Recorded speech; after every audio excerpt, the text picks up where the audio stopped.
Within the next week, Jade Mountain was crowded with Rainwings and all the ragtag dragons that had joined the Dragonettes of Destiny in order to form the beginnings of the Rebellion. The spell had worked, and only allowed in those invited. Anyone else was repelled as if they had struck an invisible wall. It was all their dreams come true! Well, everyone except Moon.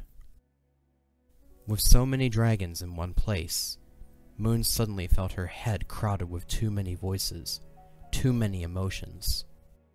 She often couldn't stay in crowds for more than a few moments without succumbing to a vicious headache. There were plenty of spaces in Jade Mountain where she could retreat to, dark caverns where it was nice and quiet. But when she was on her own, a different pain replaced it. Over the next 6 months, a terrible sadness had threatened to swallow her up. The grief since losing her mother was sucking all the life out from inside her. She often cried herself to sleep, remembering seeing her mother and father fighting, losing the sight of her mother behind the flames. Was she alive? Captured? On more than one occasion, Moon had been tempted to slip away and go to her father, to obey all his commands so long as she got her mother back. Fear was what held her back. Fear of her father's retribution for disobeying him in the first place. Fear of what her powers would be used for. Kinkajou was the only other comfort in these trying times. All the other Rainwings disliked her, as much as a Rainwing could, because she resembled the ones who imprisoned and attacked them, who had stolen their home. Even if they didn't show it, Moon could hear the whispers in their minds when she walked by. Kinkajou was the only one who was ever happy to see her, and Moon was thankful every day to have her back. But Kinkajou liked to be sociable. She was happiest when surrounded by dragons, and Moon found herself isolated from her only friend because of her inability to control her powers. Frustrated tears pricked the corners of her eyes as she tried to push the voices out. All the techniques her father tried to teach, she did them again, but they were just as unsuccessful as last time. Ow! Ow! Ow! Moon whispered, stopping in the middle of a hallway to clutch her head. She was too close to the big cavern that Clay had nicknamed the Praise Center, where everyone decided to go get food. Moon often avoided the place until the dead of night, so that she was the only one there. Even when she was tunnels away, the amount of dragons in there was enough to almost split her skull open. Ow, ow, ow, ow. Aha! There you are.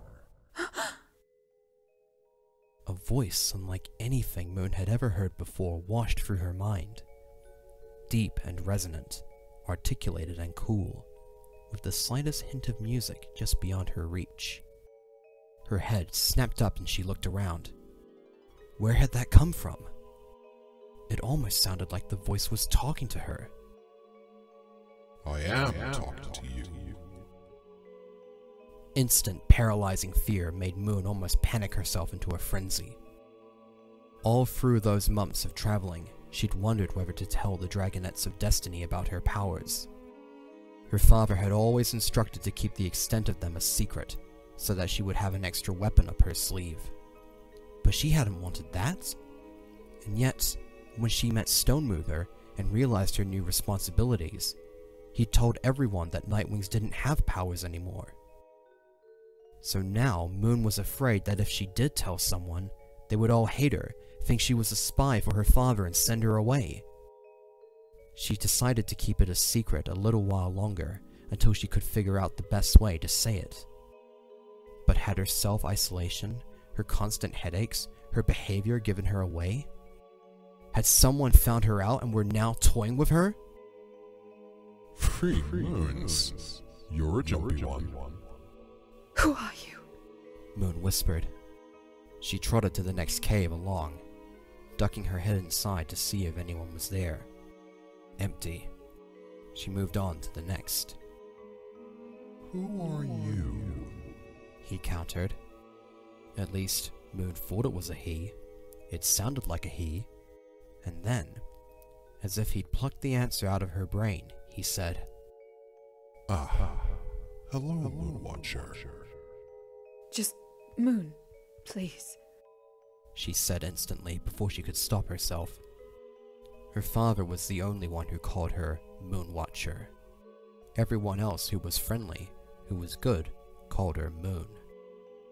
The voice seemed to consider that, and then said gently, As you wish, Moon. By this time, she checked all the nearby rooms. No one was around. Not even a trace of their scent in the air. So what did that mean? Her mystery voice was being very direct, almost as if he was talking to her mind to mind. But then that must mean he was another telepath. How was that possible? And how was he reading anything out of her brain? It's almost as if you had no training at all. How old are you? 7.5? Who has mistreated you to leave you like this for so long? Moon tried not to think about her father, about all his failed lessons and how she was so useless. If this truly was another telepath, then he was confirming how much of a failure her training had been. No! He said hurriedly, and Moon's mind was suddenly filled with music. She'd only heard music once, when she'd gotten too close to the Rainwing village at age 3. She'd watched and listened to them for hours before sneaking back to her little den. It was a different kind of music in her head now. A music she was certain the mysterious voice was projecting into her mind.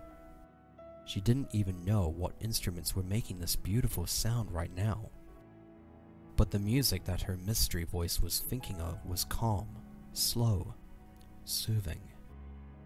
You are not the failure, little Moon. You just haven't been instructed. Forgive me. I meant no offense. Then please stop doing that. Stop taking things out of my head. Tell me who you are. Please? You really don't know? Fascinating. Moon waited a moment, her tail tapping the floor. Not to seem rude, but I don't like to repeat myself and sound like an idiot. My apologies. You could say I've not done this sort of thing in a while, but I'll give it a try. Nice to meet you, Moon. I am Darkstalker. And just like that, she felt the music vanish. She looked around her, as if her mystery voice, this Darkstalker, was suddenly right behind her. But nothing. Drawing her wings in, she couldn't help but give a slight shiver. Her emotions danced on the dividing line between fear and hope. Hey, Moony! Moon leapt with a shriek. She nearly tripped over her own tail to turn and face the much too bright scales of Kinkajou. How had the little Rainwing done that? Moon had been so focused on her mystery voice, she hadn't even noticed Kinkajou's brain full of bubbles and bolts of electricity. Behind her was Qibli, which was rather unusual. Qibli liked to be in the center of things, preferably next to Sunny. He had the fastest working brain Moon had ever encountered. He often took one look at a dragon and made observations that Moon would have never guessed. You were doing that weird thing where you went off into La La Land. So, I thought I'd snap you out of it, because of course you'd rather come get some mangoes with us. Oh, sorry. Moon stuttered, rectifying her posture. I just lost in thought, I guess. I get that. With the war and everything, I think we've all got a lot on our mind. Thinking about her father? She's very shy, doesn't like crowds or talk much, keeps to herself, nervous or a potential leak. Was so sure I had her pegged as friendly, but after what Tsunami told me, we'll need to keep an eye on this one. Could swing either way. Moon shook her head a little, trying to block out his fast-paced thoughts. What had Tsunami told him? Were they all suspicious of her? Anyway, Kinkajou said in a loud, sing-song voice. She grabbed hold of Moon's arm and she heard, louder than ever, the bursts of color out of the rainwing that made Moon feel like she had been painted all over. You need to come with us. Someone found a mango tree growing on the edges of the valley, and we have to go get some. Maybe not. Moon tried extracting herself so that Kinkajou's thoughts weren't pressing in on her so hard. You know how I prefer to be up at night. I'll get something later. But then they'll all be gone. Bromeliad's wrong. I know she is. Moon's just odd. She's not boring, and she's not evil. I'd know, wouldn't I? Please come with me and show them all. I can handle shy, but please don't be boring and maybe evil. Moon didn't know what to do. Both of them were suspicious, and if she tried to slink away now, they might both begin to think everyone else was right about her. And Kinkajou was looking at her right now as if she was about to smash her favorite toy. Moon wanted to go with them.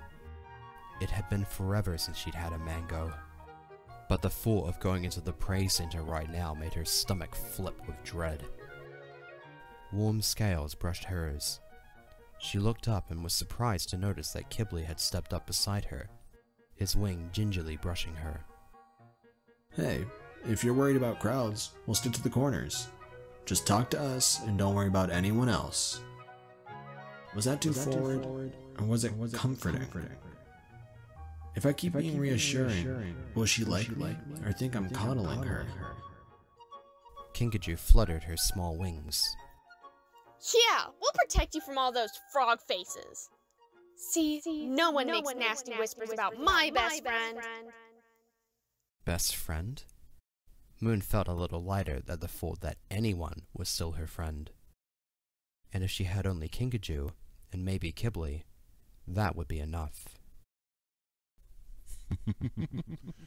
Oh, Moon, my new favorite dragon.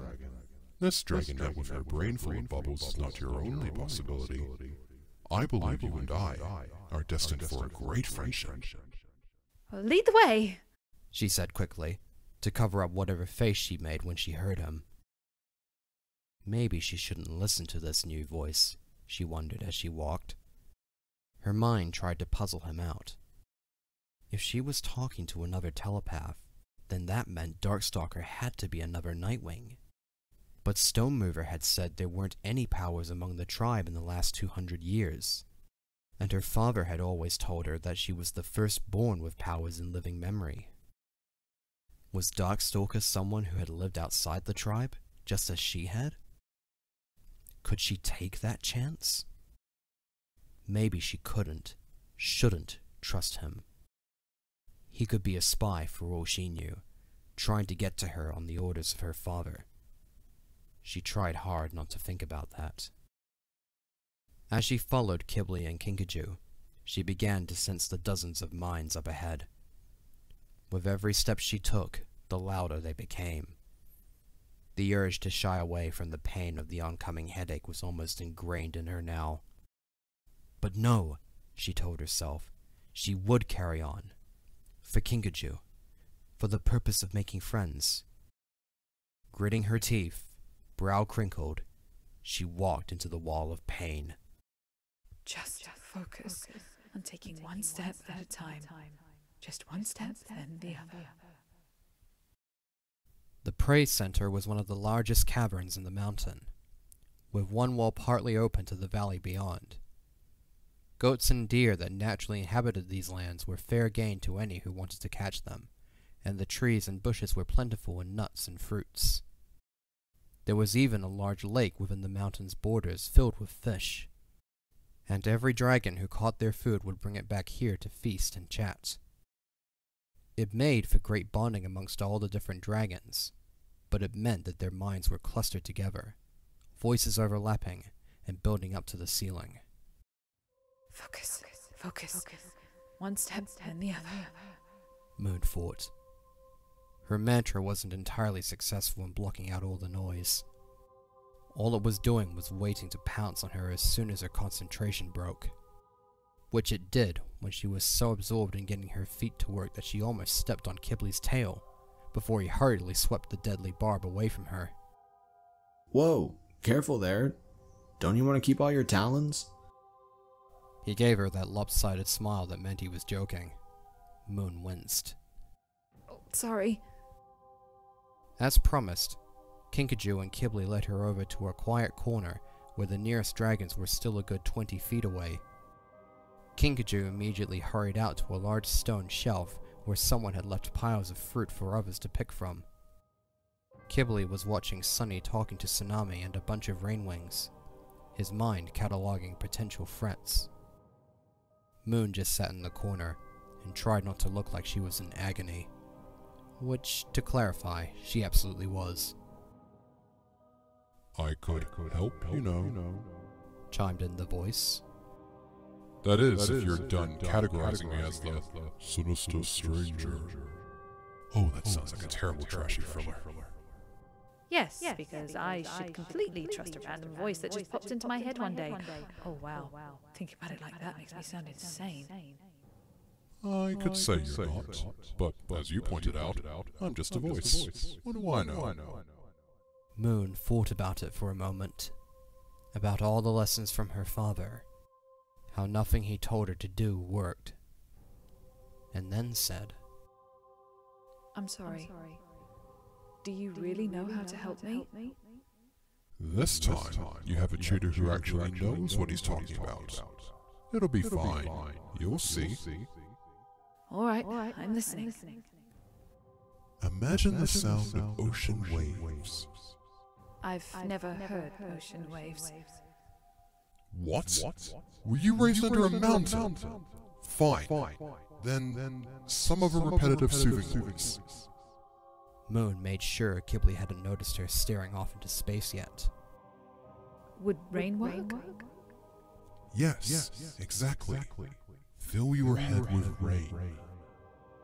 She cast her mind back in time to when she was a small dragonet, hiding in her little fern nest in the rainforest, avoiding the detection of predators and dragons alike. The rain came down through the trees, sliding along her scales, patting the leaves all around her. She waited there, sometimes for days, waiting for her mother to return. You tragic little dragon. I'm not a tragic little dragon. Mother tried to save me. If it weren't for her, I'd have been raised on the volcano. Why would the tribe on a volcano anyway? Before Moon could puzzle on his curious response, he continued. Now, hold on to that falling rain sound, and then imagine that you're taking each voice you hear and slipping it inside one of the raindrops. After a minute, the mental howling of all these dragons will be drowned in the downpour. Moon braced herself, closed her eyes, and imagined the rainstorm. She let in the voices and was almost crushed. The first voice she caught was of a rainwing yammering about how he disliked apples and pears. Going back to the sound of the rain, Moon imagined the raindrop engulfing him. Gone. Eyes popping open in surprise, Moon was almost floored at the success. As if this were some glass treasure, she tentatively reached out to the next voice. Gone as well. Qibli was closest to her. Could it work on him? Though his brain was so fascinating, she put him away inside a raindrop, and even his noise left. Excited now, Moon summoned a monsoon of rain in her mind and washed away the voices around her. The peace was so immediate, Moon thought she might shed a tear. Without her conscious thought, her wings flared open. Wow, her mood suddenly got better. Qibli's voice returned abruptly. He smiled at her. You look happy. Just figuring something out. Why did his voice come back? It is more difficult when the thoughts are specifically about you. It will take a lot of practice to get quick at it. I will practice. Thank you so much. This is amazing. It is the first trick a mind-reading dragonet learns, or else they might go mad. You should have had these lessons soon after hatching. It's rather a surprise, or even tenuously sane. Very funny. Perhaps now you can label me as the funny voice instead of the sinister stranger. Maybe. Moon smiled as Kinkajou came trotting back with a basket full of mangoes balanced on her back. And Darkstalker, it's nice to meet you too.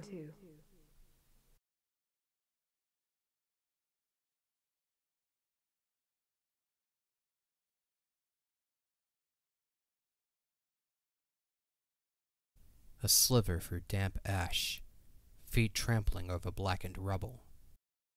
Sodden dirt clung to scales and stuck between toes. Smoke still lingered in the wind, even after months.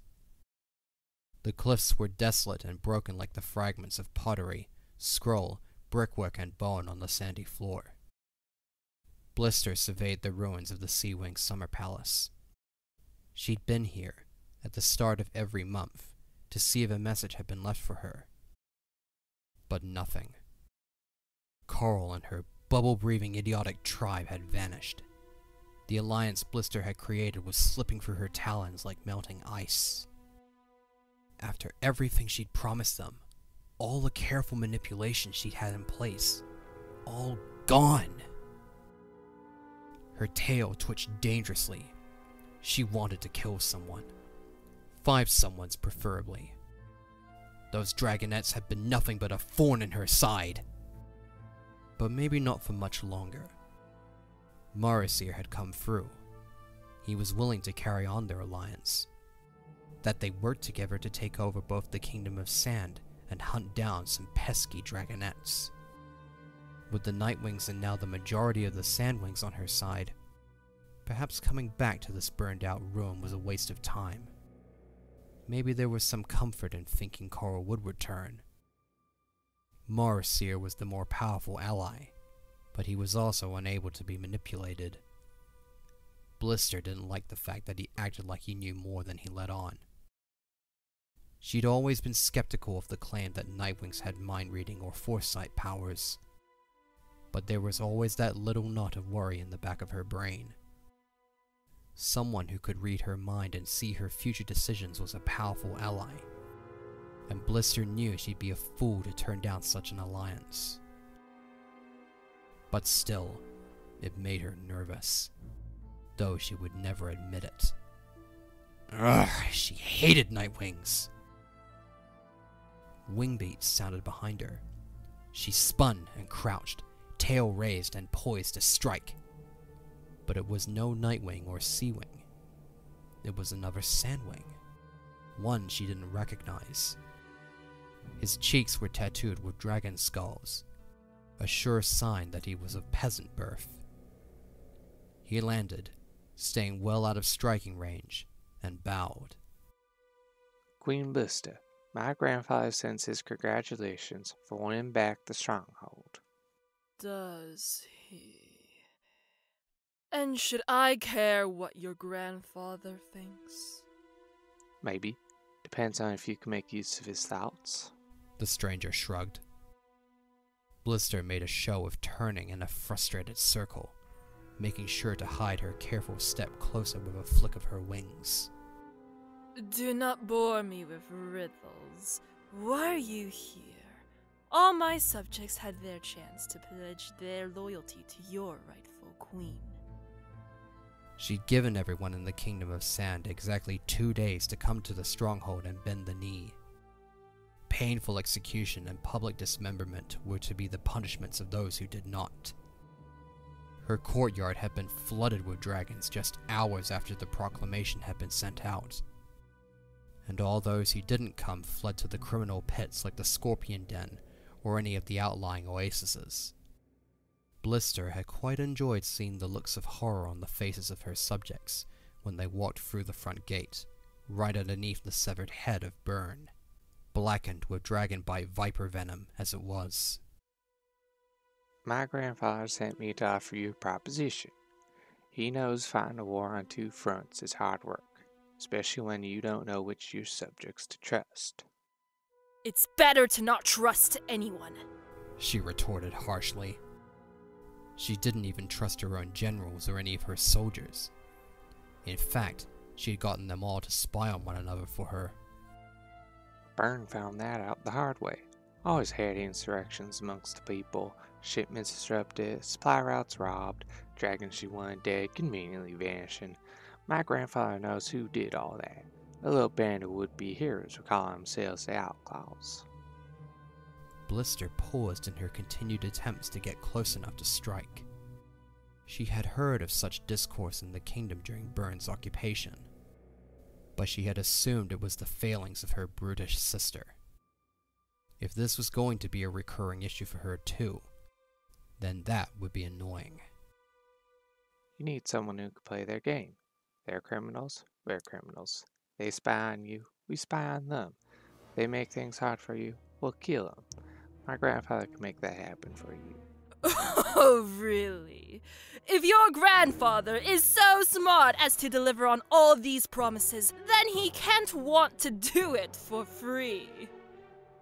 He doesn't think his demands are unreasonable. Wealth, stature, small things compared to the service we provide. And so long as the gold flows, you'll stay where I need you. And you'll get rid of this outclaw problem for me. We won't get in the way of the gods or nothing. We'll just rough up the little people, make sure they know who they bow to. For the first time that night, Blister grinned. Deal.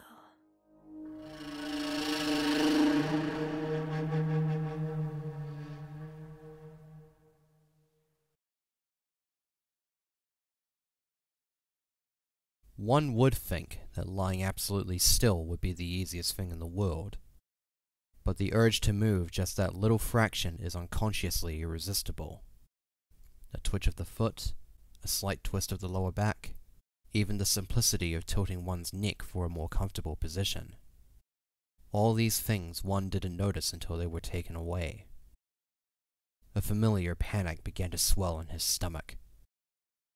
Darkstalker had not been one to believe he was claustrophobic before. Was a phobia something that could be learnt? Either way, he didn't care for it. He fought it back, trying his hardest to remain calm. Rock pressed against every scale he had, to the point where he wasn't quite sure where up and down was anymore. There was only a small pocket around his face where he could puff out a plume of fire to illuminate the space in front of him. He'd learned not to do that very quickly.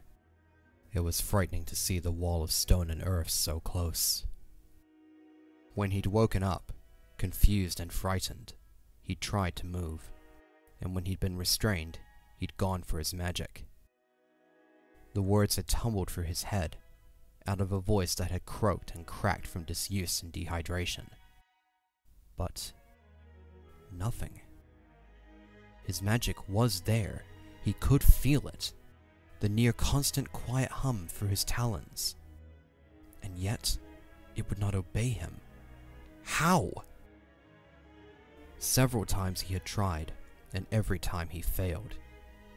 Nothing would move this rock. A clever animus might have enchanted his prison to never yield to him. So he tried other spells. One to make him shrink, a spell to instantly transport him somewhere else. Even a spell to turn him yellow, just to see if something would happen.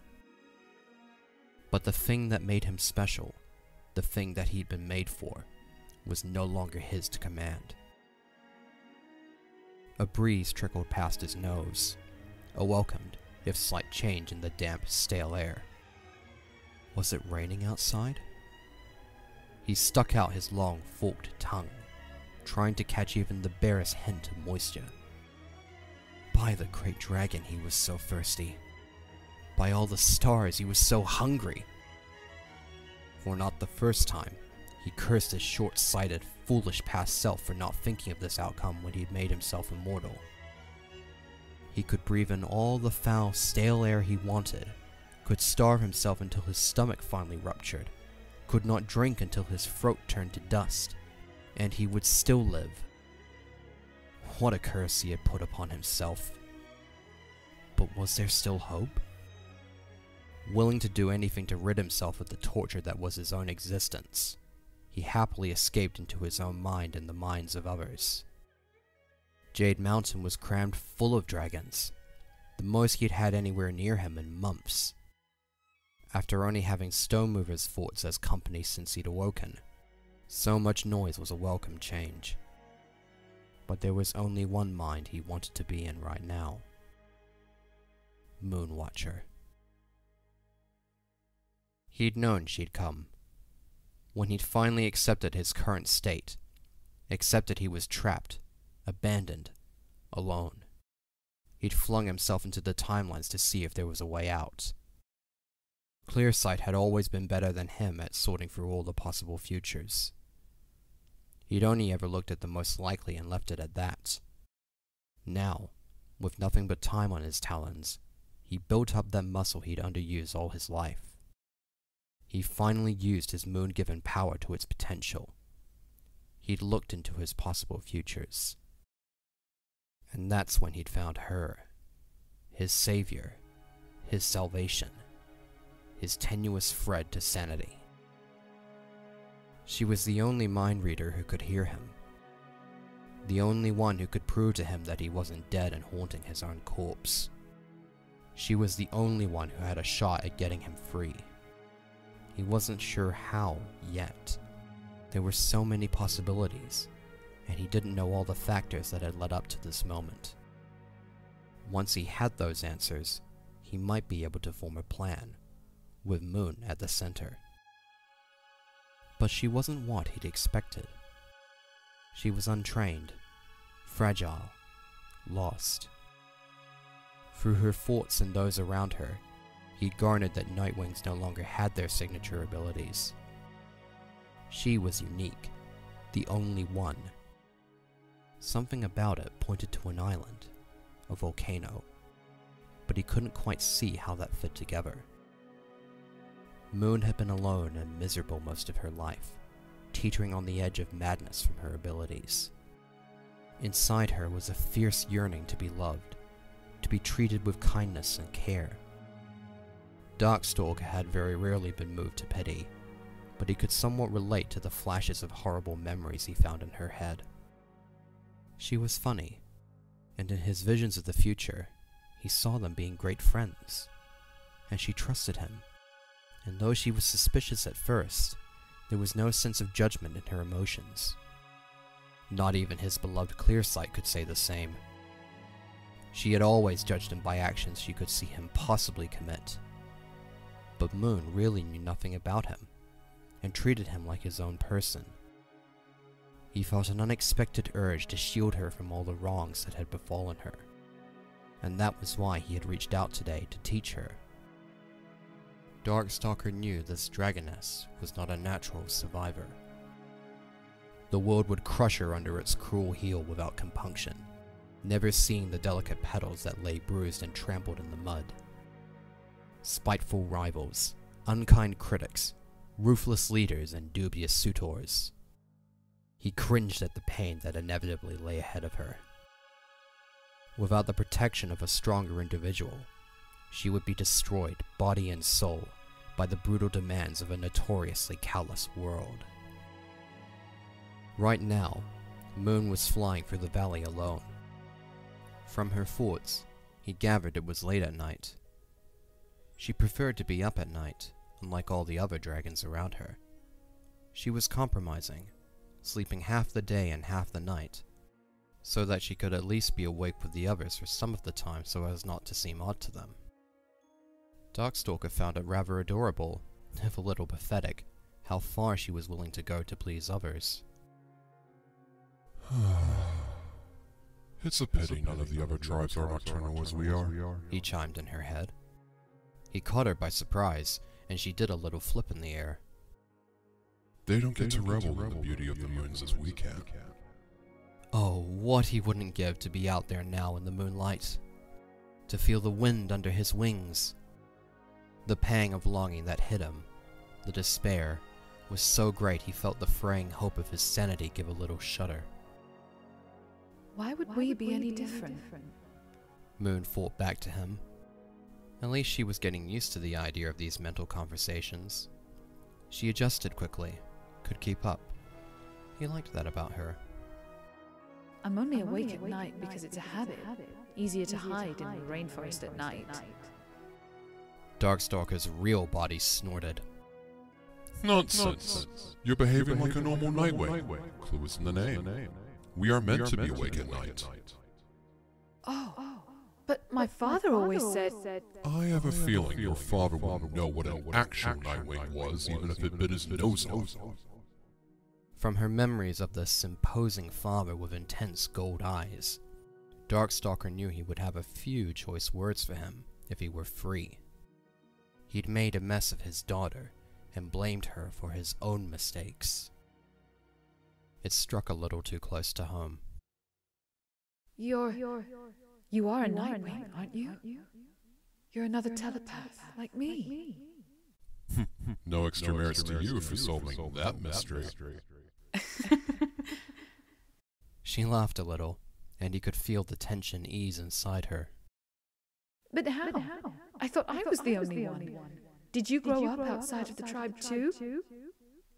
I didn't grow up in the society our current program seems to have adopted. Where I come from, it was much different. Where did you come from? How could it be so different? Maybe that's a question to ask other Nightwings. Things have definitely changed since I was around. Oh, you aren't making any sense. She got a little angry then. Darkstalker was surprised to see. She had a little more fire in her than he'd realized. Fine. At least tell me where you are right now. Trapped. Alone. He had to be careful to make sure his mind didn't give anything away, of how he felt like clinging to her as if he were about to be dragged to the ocean floor and drowned and she was the only thing that could save him. I think we find ourselves on opposite sides of the same coin, my dear. You are surrounded by dragons and don't want to hear any of them, whereas I'm starved of conversation and listen for any kind of stimulation. You're the only dragon so far who's been able to talk back to me. I never thought of it like that. There was warmth in her mind, as if she brushed her wing with his to confirm their camaraderie. She adjusted her flight pattern to a return towards the mountain.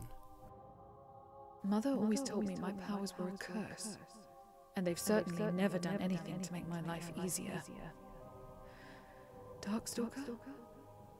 Why am I like this? Do you know? Of course. Even if the tribe has lost touch with our powers, the cause of them was a well-documented fact. Really? Because no one seems to know now. I'll give you 3 guesses. Her talons touched down on the rocky ledge. She inspected her shadow from the 3 moons, each in various stages of fullness. Is it the moons? Yes! One full moon at hatching gives a dragonette either telepathy or precognition. 2 full moons give them both. I was born under 2 full moons. What about you? This was a difficult situation. He immediately checked the timelines. He could only tell her things in stages or else overwhelm her. But if he kept this bit of information a secret, there was more than a probable chance she would resent it later. I hatched under 3. 3 full moons strengthens the powers tenfold. My skill at mind reading is unmatched, and I could see not just one future as you can, but all possible futures. I can't imagine it being any worse than it already is. I'll teach you. Soon you will not have to fear your gifts. Just don't wish to be ordinary, little moon. She was quiet, and in her mind he sensed that she was smiling, if only a little. She liked it when he liked her just as she was. And then he watched a stray thought get caught in her attention and blow up. The moons. I wonder if that is why the tribe doesn't have any powers anymore. On the volcanic island, there was no way for moonlight to get through to our eggs. That would make sense.